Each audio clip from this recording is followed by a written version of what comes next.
তড়িতের type 43, type 43-এর এটা 1 number math, 1-এর ঘ।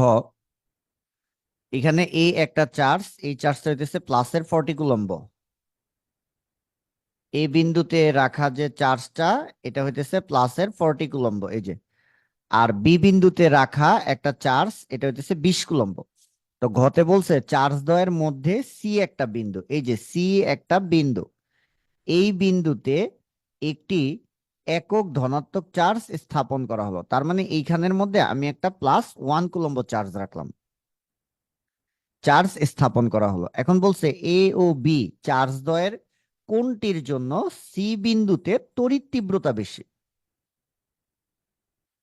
তার মানে এই সি বিন্দুতে +1 কুলম্ব চার্জ রাখলে এ বিন্দুতে থাকা 40 কুলম্ব চার্জ, এটা যেহেতু প্লাস, এ বিন্দুতে রাখা প্লাসের 40 কুলম্ব চার্জ সি বিন্দুতে রাখা 1 কুলম্ব চার্জ রে ডান দিকে ধাক্কা দেবে। এই ধাক্কাটা বেশি, নাকি বি বিন্দুতে থাকা প্লাসের 20 কুলম্ব চার্জ এইটা আবার সি বিন্দুতে রাখা 1 কুলম্ব চার্জ রে যে বাম দিকে ধাক্কা দিবে, এই দুই ধাক্কার মধ্যে কোন ধাক্কাটা বেশি? তো যখন আমরা কোন একটা বিন্দুতে প্লাসের 1 কুলম্ব চার্জ রাখবো, তখন এ বিন্দুতে রাখা চার্জটাও সি বিন্দুতে থাকা 1 কুলম্ব চার্জের ধাক্কা দিবে। আবার বি বিন্দুতে রাখা +20 কুলম্ব চার্জও সি বিন্দুতে থাকা 1 কুলম্ব চার্জে উল্টা দিকে ধাক্কা দিবে। তাহলে দুইটা ধাক্কা, আমরা দুইটা ধাক্কা বা বল বের করব। তাহলে কি লিখবো? সি বিন্দুতে সি বিন্দুতে সি বিন্দুতে সৃষ্ট এ চার্জ কর্তৃক, এ চার্জ কর্তৃক, আচ্ছা আমরা একটু এইভাবে না লিখে এইভাবে লিখবো।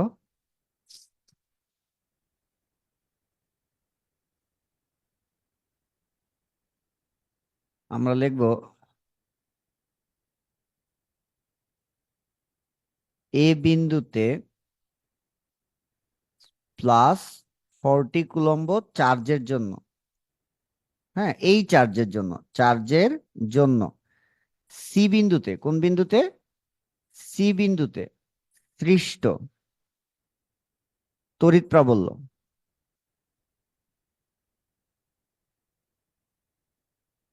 তড়িৎ প্রাবল্য, ঠিক আছে। তাহলে ই এ, এ দিলাম কেন? এ চার্জের জন্য সৃষ্টি হয়েছে এই প্রাবল্যটা। কোন চার্জের জন্য সৃষ্টি হয়েছে? এ চার্জের জন্য, এই কারণে ই এ। এই প্রাবল্যটা কোন বিন্দুতে সৃষ্টি হয়েছে? সি বিন্দুতে। তাহলে ই এ সমান সমান C into Q A divided by d1²। আসলে কিউ এ কেন দিলাম? কারণ এ চার্জের জন্য এই প্রাবল্যটা সৃষ্টি হয়েছে। তাহলে ই এ সমান সমান সি এর মান হইতেছে 9 × 10⁹ কিউ এ বিন্দুতে থাকা চার্জ কত? 40 ডিভাইডেড বাই d1। দেখো এই ডিস্টেন্সটা কত? এই যে এ বিন্দুতে থাকা 40 কুলম্ব চার্জ থেকে সি বিন্দুর, অর্থাৎ এই দূরত্বটা কত? এই যে উপরে দিছে দেখো 18 সেন্টিমিটার। অর্থাৎ এই যে আমরা সি বিন্দুতে প্রাবল্য বের করতেছি, এই যে সি বিন্দুর প্রাবল্য বের করব এ বিন্দুর চার্জের জন্য, তাহলে এই দূরত্বটা কত দেয়া আছে? 18। তাহলে এটা 18 রে আবার 100 দ্বারা ভাগ করব, তারপর একটা স্কোয়ার দিব। তার মানে এইখান থেকে আমরা ই এর মান নিয়ে আসতে পারি। ই এর একটা মান আসবে, যে মানটা আসবে একক হইতেছে এত নিউটন পার কুলম্ব। আমরা একটা প্রাবল্য বের করছি, এবার আবার বি চার্জের জন্য বের করব। তাহলে আবার লিখবো বি বিন্দুতে, বি বিন্দুতে +20 কুলম্ব চার্জের জন্য,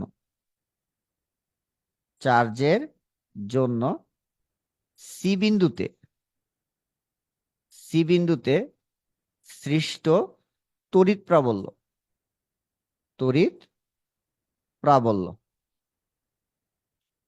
তাহলে এবার বি চার্জের জন্য যেহেতু প্রাবল্যতা সৃষ্টি হয়েছে, এই কারণে ইবি লিখবো। তাহলে ইবি সমান সমান কি হবে? C into Q B divided by d²। উপরেরটা যেহেতু d1 দিছিলা, তাহলে এটা d2 দিবা। তাহলে ইবি সমান সমান সি এর মান 9 × 10⁹ ইন্টু বি এর চার্জটা কত? এই যে বি বিন্দুতে রাখা চার্জটা কত? +20 কুলম্ব। তাহলে যে 20 ডিভাইডেড বাই d2, d2 এর মানটা কত?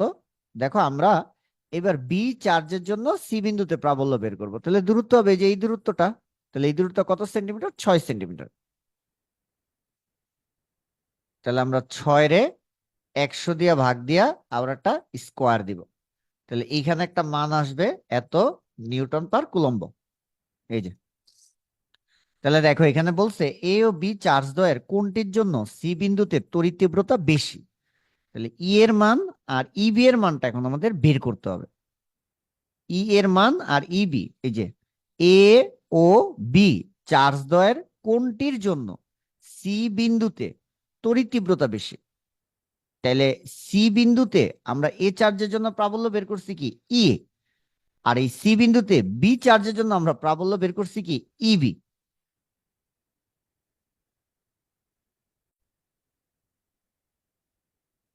তাহলে এই মানটা ঠিক আছে, ই এর মান 1.1 ইন্টু 10⁻13, আর এই মানটা আসতেছে তোমার, এটা আসে হইতেছে 5 ইন্টু 10⁻13। তাহলে লাস্ট আমরা কি লিখবো, ই এ আর ই বি এই দুটা মানের মধ্যে দেখো এটা 1.1 আর এটা 5, এটাও 10⁻13, এটাও 10⁻13। তাহলে বেশি কোনটা? ইবি এর মান বেশি। তাহলে কোনটির জন্য সি বিন্দুতে তড়িৎ তীব্রতা বেশি? বি চার্জের জন্য। কোন চার্জের জন্য? বি চার্জের জন্য সি বিন্দুতে, কোন বিন্দুতে? সি বিন্দুতে তড়িৎ তীব্রতা বেশি, তড়িৎ তীব্রতা বেশি।